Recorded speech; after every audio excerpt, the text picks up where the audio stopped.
En fait, oui, elle a besoin d'espaces d'exposition, d'espaces de forum, de conférences aussi.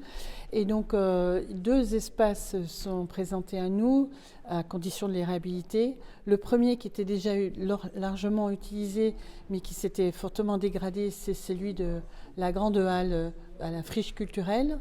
Et puis le deuxième, c'est le hangar à manœuvre qui est sur la première partie de la citadelle, qui est la partie gratuite et qui n'avait pas de chauffage et vraiment un accueil très sommaire. Donc nous avons décidé de reprendre ces deux bâtiments-là pour permettre que des expositions, des rencontres, des lieux même, par exemple pour la Grande Halle, de départ du Trail des Forts ou détonation aussi s'est déroulé auparavant.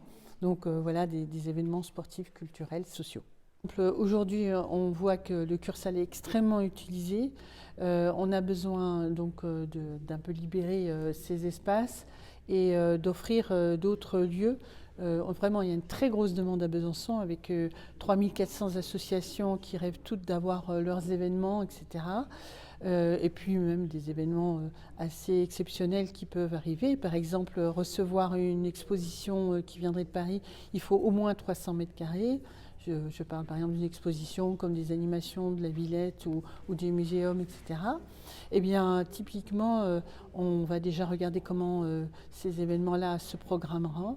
Et puis ensuite, on verra s'il est nécessaire qu'ils puissent se privatiser ou pas. Ça sera, on regardera à l'usage.